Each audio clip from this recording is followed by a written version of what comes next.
সরকারে যারা আছে তাদেরকে জানাতে চাই, কথা আমরা যত নরম ভাষায় বলি না কেন, আমাদের ফার্স্ট এবং লাস্ট কথা এটাই, বাংলাদেশে অন্তত 1,500 মানুষ যারা জীবন দিয়েছে, 30,000 মানুষ যারা পঙ্গু হয়ে আছে, এই আকাঙ্ক্ষা বাস্তবায়ন যতদিন পর্যন্ত না হবে, আমরা অন্তত মাঠে ময়দানে সংসদে সব জায়গায় আমাদের ভূমিকা পালন করব।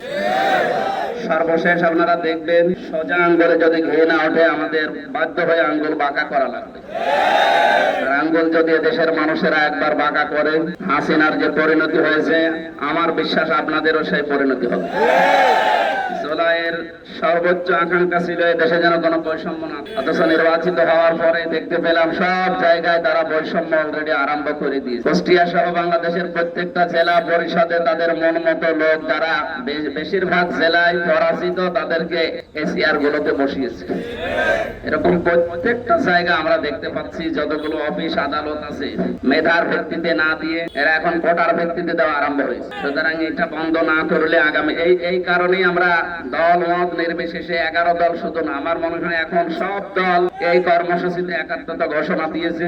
কারণ এই বৈষম্য যদি এভাবে চলতে থাকে, জুলাই আসতে তো আর মানে কি 36শে জুলাই আসতে কিন্তু আর বেশি দিন দেরি নেই, অলরেডি 4 দিন চলে গেছে। আমার তো মনে হচ্ছে যদি এই গণভোটের রায় 5 আগস্টের আগে না মানে, তাহলে 5 আগস্টে আবার 24-এর মতো 5 আগস্ট তৈরি হতে পারে। আপনাদেরকে আমরা ভালোবাসি, আপনারা আমরা সবাই মজলুম, সুতরাং আপনারা এখন আর জালেম বা জুলুম করবেন না। আশা করছি জনগণের রায় মেনে নিয়ে আগামীর বাংলাদেশকে যেভাবে স্বপ্ন দেখিয়েছে জুলাই যোদ্ধারা, ওইভাবে চলার পথে নিয়ে যাবেন, এই আকাঙ্ক্ষা ব্যক্ত করে নিরপেক্ষ, সত্য প্রকাশে আপোষহীন।